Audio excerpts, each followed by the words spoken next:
বিসমিল্লাহির রহমানির রহিম। আসসালামু আলাইকুম।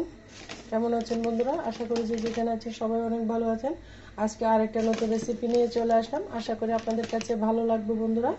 আজকে আমি শেয়ার করব বেলাবেলির ঝামেলা ছাড়া পুর ভরা ডিম পরোটা। বেলতে কিন্তু অনেক কষ্ট, খুব সহজ ওয়েতে দেখাবো বেলাবেলির ঝামেলা ছাড়া কীভাবে পুর ভরা পরোটা বানাবো, সেই রেসিপিটা আপনাদের সাথে শেয়ার করব। সেটার জন্য আমি এখানে নিয়ে নিয়েছি আটা, তারপর দিব আমি স্বাদ মতো লবণ। শুধু আটা আর লবণ দিয়ে আজকের সহজ রেসিপিটা শেয়ার করতে চলেছি, আশা করি ভালো লাগবে বন্ধুরা। একটা লাইক দিয়ে ভিডিওটা স্কিপ না করে দেখার অনুরোধ রইল। স্কিপ করলে ভিডিওর গুরুত্বপূর্ণ কোনো অংশ বাদ পড়ে যাবে। আমি দিয়ে দিচ্ছি এখানে নর্মাল টেম্পারেচার পানি। এখানে শুধু নর্মাল পানি দিয়ে আটাটা গুলিয়ে নেবে, একদম খুব সহজ। যারা নতুন রাঁধুনি আপুরা আছেন, তারা ব্যাচেলার যারা থাকেন, তারাও কিন্তু এত মজা করে একটা পরোটা বানিয়ে খেতে পারবেন। অসাধারণ স্বাদের একটা পরোটা রেসিপি আপনাদের সাথে শেয়ার করতে চলেছি। ভিডিওটা স্কিপ করবেন না, স্কিপ না করে দেখার অনুরোধ রইল বন্ধুরা। আমি আটা আর পানির ডোটাকে ভালো মতো মিলিয়ে নিচ্ছি। আমি এখানে আমার পরিমাণ মতো আটা নিয়ে নিয়েছি, আপনারা চাইলে ময়দা দিয়েও করতে পারেন, তবে আটার তো অনেক পুষ্টি থাকে, সেজন্য আটা দিয়ে করলে ভালো হয়। বন্ধুরা চারিদিকে কাজ করতেছে, সেজন্য একটু শব্দ হচ্ছে, প্লিজ বন্ধুরা সবাই মানিয়ে নিবা।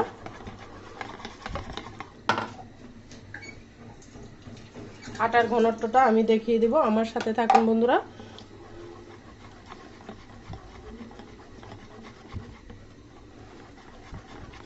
একদম সিম্পল ওয়েতে দেখাচ্ছে, সকাল বিকালে টিফিনে, বাচ্চাদের টিফিনে একদম জমে যাবে। বিকালের নাস্তায় তো কথাই নেই, শর্টকাটের নাস্তাটা আপনারা চাইলে বানিয়ে নিতে পারবেন। আমার আর একটু পানি লাগবে, দিয়ে আমি সুন্দর করে মিশিয়ে নিলাম। এখানে আর কোনো পানির প্রয়োজন হবে না। এইভাবে দেখুন ব্যাটারের ঘনত্বটা কিরকম হয়েছে। এই পর্যায়ে আমি পুরটা রেডি করার জন্য চুলার মধ্যে চলে যাচ্ছি। এখানে আমি আগে থেকে একটা প্যান বসিয়ে দিয়েছি, দিয়ে দিলাম সামান্য তেল।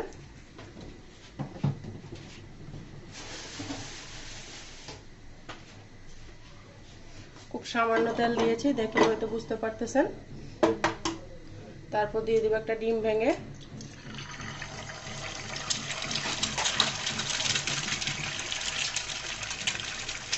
লবণ দিলাম, দিয়ে ডিমটাকে আমি ভেঙে নেব। আমি একটা ডিম দিয়ে করতেছি, আপনারা চাইলে আরো বেশি ডিম দিয়ে করতে পারেন।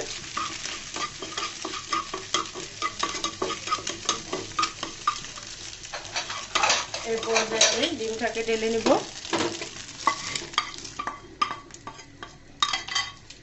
আমি আরেকটা ননস্টিক প্যান বসিয়ে দিয়েছি, ডিমটাকে আমি ঢেলে নিয়েছি।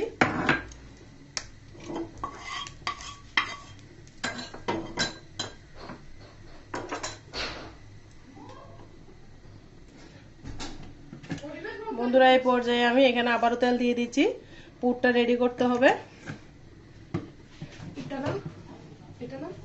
সেই জন্য আমি দিয়ে দিলাম পেঁয়াজ।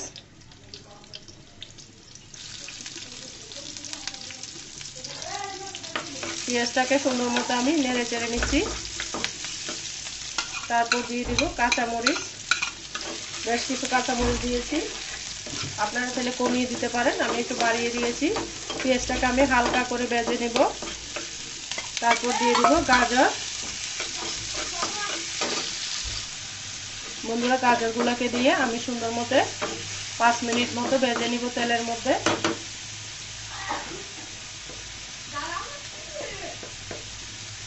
এরপর যে দিয়ে দিলাম স্বাদ মতো লবণ।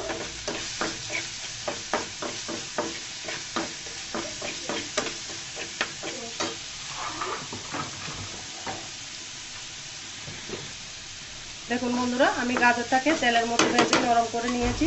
এই পর্যায়ে আমি কিছু সিদ্ধ আলু মিক্স করে নিয়েছি, আগে থেকে সিদ্ধ করে অফ ক্যামেরায় আলুগুলোকে সুন্দর করে মিক্স করে নিয়েছি।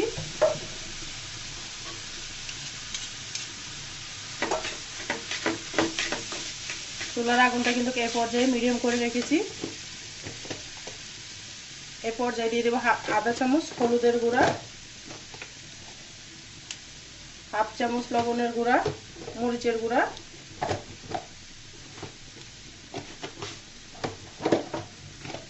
তারপর দিলাম ধনিয়া জিরার গুঁড়া, দিয়ে সুন্দর করে এটাকে ভালো করে মিশিয়ে নিব। গাজর আর পুরের সাথে ভালো করে মিশিয়ে নিতে হবে। একদম কম তেলে সুন্দর একটা রেসিপি, স্বাস্থ্যকর রেসিপি বাচ্চাদের জন্য টিফিনে। এরকম একটা রেসিপি হলে কিন্তু কার কিছু লাগবে না, বাচ্চারা এমনি তৃপ্তি করে খেয়ে নেবে। অনেক অনেক মজা একটা রেসিপি শেয়ার করতেছি। দিয়ে দিলাম যে ডিমগুলোকে আমি ঝুরু করে রেখেছি, সেই ডিমটা দিয়ে দিলাম।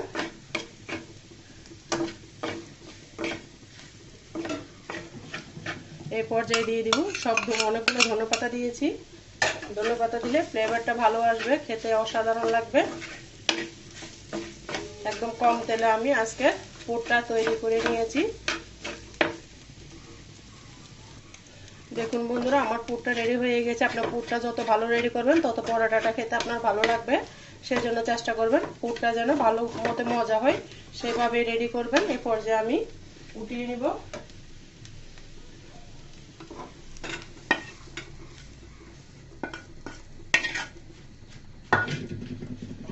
আবার একটা প্যান বসিয়ে দিলাম। দেখুন বন্ধুরা, অনেক সুন্দর একটা ফ্লেভার বেরিয়েছে। আপনারা যখন বাসায় ট্রাই করবেন তখনই কিন্তু এর স্বাদটা পাবেন। অনেক অনেক লোভনীয় একটা, এটা এমনি এমনি খাওয়া যাবে। দেখুন বন্ধুরা, আমি আরেকটা ননস্টিক প্যান বসিয়ে দিয়েছি। দিয়ে দিচ্ছি সামান্য পরিমাণ তেল।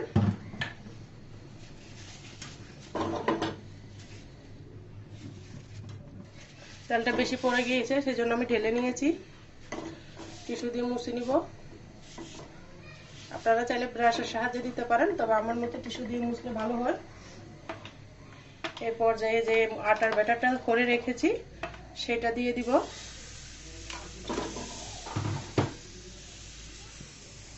অসম্ভব মজাদার বন্ধুরা। দেখুন বন্ধুরা, এই পর্যায়ে আমি উল্টিয়ে দিব। দেওয়ার পর যে পুরটা রেডি করেছি বন্ধুরা, আমি এখানে অফ ক্যামেরায় কিন্তু একটু চিনি দিয়েছিলাম, ক্যামেরাটা বন্ধ ছিল। দেখুন, পুরটা যত বেশি দিবেন তত খেতে ভালো লাগবে।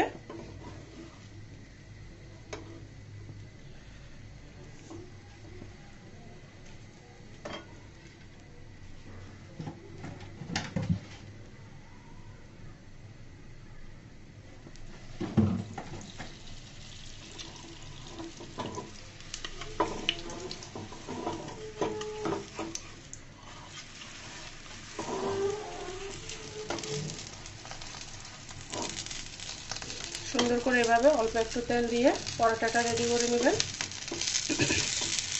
বেলাবেলি ঝামাঝা ছাড়া অনেক সহজ একটা রেসিপি শেয়ার করেছি। আশা করি আপনাদের কাছে অনেক ভালো লাগতেছে বন্ধুরা। ভিডিওটা ফুল ওয়াচ করে দিবেন, স্কিপ করবেন না। দেখুন বন্ধুরা, আমার একটা পরোটা রেডি হয়ে গিয়েছে।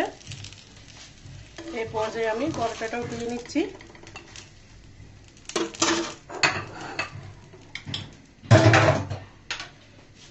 আবারও ব্যাটার দিয়ে দিলাম।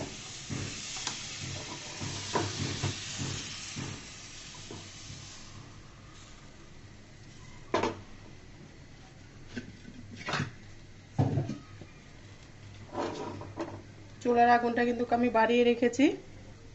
এই পর্যায়ে আমি এটা আবার উল্টিয়ে দিব।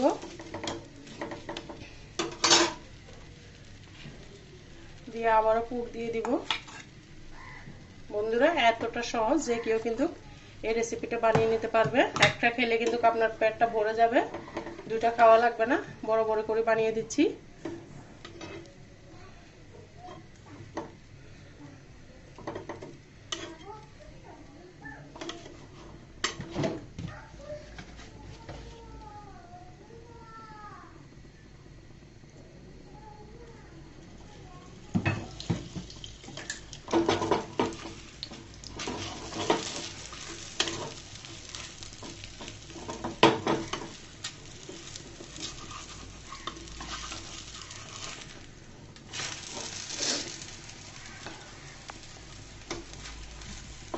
দেখুন বন্ধুরা, এটাকে আমি অল্প তেল দিয়ে ভেজে নিয়েছি।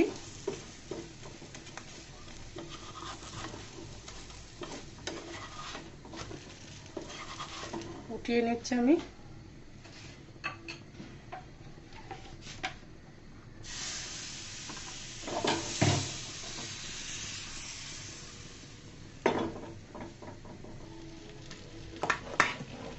বন্ধুরা আবার আরেকটা রেডি করে দেখাচ্ছি আপনাদের সুবিধার্থে।